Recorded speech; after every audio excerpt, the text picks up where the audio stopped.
came and he offered so many nice prayers to Krishna, and by these prayers then he became liberated. He attained success in devotional service. And after that he was on the spontaneous platform. But up until that time he was on the platform of regulative principles. Only when affection comes to the platform of spontaneous love is it counted in the category of pure devotional service. You see? So to be considered a pure devotee, you have to attain the platform of spontaneous love. You can't be a pure devotee and be based solely on the platform of regulative principles. That's not accepted by Rupa Goswami. Try to understand. You see, the whole thing in ISKCON is wrong. The whole platform, their whole presentation of the philosophy of Krishna consciousness, of the philosophy of Rupa Goswami, is completely wrong, because they emphasize this platform of regulative principles exclusively. And they imply very strongly, they don't actually come out and say it directly, because it would be easy to defeat that. But they imply very strongly that you have to stay on this platform of devotional service according to regulative principles. You can't go beyond that. They imply that very strongly, because they themselves are not beyond it. They themselves don't have spontaneous love of Krishna. You see? So because of that, they cannot really offer pure devotional service, because they're not practicing it themselves, according to Rupa Goswami. You see, this is why they have to change the books, they have to change the teachings and the philosophy, because they themselves are not on the platform of pure devotional service. And if they were to preach accurately, then they would reveal themselves as being hypocrites. They would have to step down, and they would have to let actual advanced devotees take the Vyasa-san and teach. You see? But they don't want to do that, because they're politicians and they're motivated by power, lust for power. See, I know these men very, very well. I lived with them for years. I know them inside and out. And all this was confirmed by Srila Prabhupada. So, there may be some difficulty in understanding that both the gopis and Kamsa achieved the same goal. So this point should be clearly understood, because the attitudes of Kamsa and Shishupal were different from that of the gopis. Although in all these cases the focus is on the Supreme Personality of Godhead, and all of the devotees are elevated to the spiritual world, there is still a distinction between these two classes of souls. In the first canto of Śrīmad-Bhāgavatam, it is said that the absolute truth is one, and that he is manifested as impersonal Brahman, Paramatma, the Supersoul, and Bhagavan, the Supreme Personality of Godhead. Here is a spiritual distinction. Although Brahman, Paramatma, and Bhagavan are the same and one absolute truth, devotees like Kamsa or Shishupal could attain only to the Brahman effulgence. They could not have realization of Paramatma or Bhagavan. That is the distinction. Is that clear? So in other words, without positive affection, they can't go beyond Brahman. They can't go beyond oneness. Just like it's described that Dhritarashtra attained Brahman. Because even though he was, a great soul in so many respects, he had committed so many offenses against devotees, and so many, indirectly offenses against Krishna, that he couldn't attain the platform of spontaneous love. See? This is why religion doesn't work. Religion always puts some barrier in between the soul and the Supreme Personality of Godhead. It could be a philosophical barrier, an ontological barrier, or a barrier of time. Like the Christians say, well, you accept Jesus Christ now, and then at the time of death you get liberation, or you go to heaven, or something like that. They're kind of real vague about what it actually is. But they're putting a barrier of time. In the meantime, you have to serve the church. See, you don't serve God directly. You serve the church, and by serving the church, then, later on you get some result.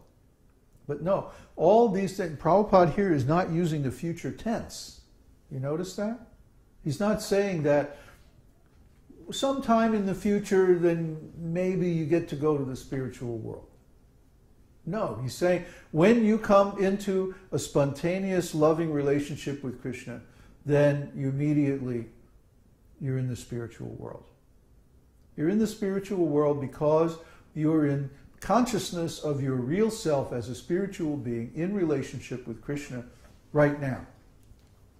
So if you attain this realization, if you attain this level, this platform of spontaneous love, you are in the spiritual world. You are self-realized. It's immediate. As soon as it happens, as soon as you attain that consciousness, try to understand. We're not talking about salvation. It's a whole different thing. We're talking about Krishna consciousness, self-realization. That can happen anytime.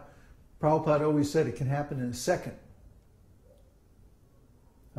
All you have to do is chant the holy name without offense.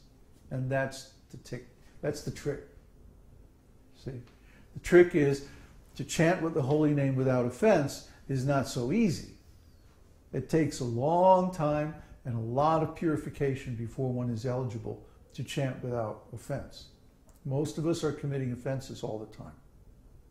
So this requires a deep philosophical and ontological transformation of our mind, our intelligence, and our consciousness. Then we can chant without offense. But to do that, you have to go beyond the mind. If you're still on the mental platform, you cannot chant without offense. You have to go beyond the mind, and it feels like you're going crazy. So most people will hang on to the mind, because the mind is freaking out. Hey, you're not listening to me anymore. You're not under my control anymore. The mind goes crazy, and tries to drag you back under its control. You're going to go crazy. You're going to go nuts. You're going to lose your mind. Yeah, I'm going to lose my mind. Thank God. The mind is dragging us all over this material world, up and down through lifetime after lifetime. Sometimes a demigod, sometimes a worm in stool, sometimes in hell, sometimes on earth, sometimes as a man, a woman, a dog, a cat, whatever. That's all because we're following the mind. So we have to get beyond this mind, and the best way to get beyond the mind is through love. Love of Krishna, love of the Absolute, love of the Supreme Person. We have to love Krishna, and by this love, by this spontaneous attraction, which is beyond the senses, beyond the mind, beyond anything material, we attain pure love. And that's, the gateway to self-realization. The analogy can be given with the sun globe and the sunshine.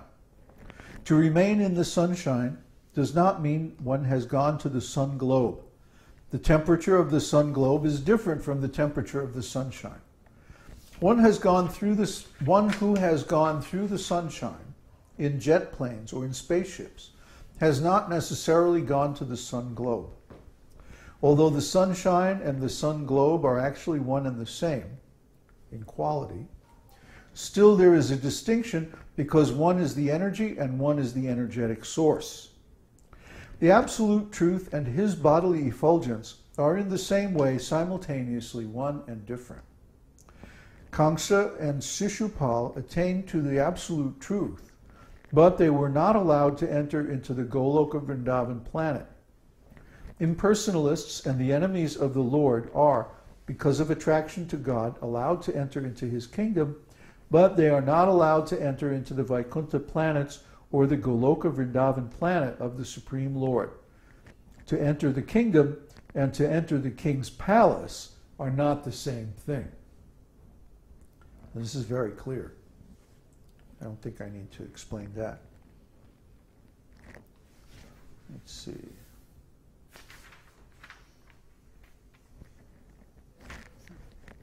I think I'm going to end off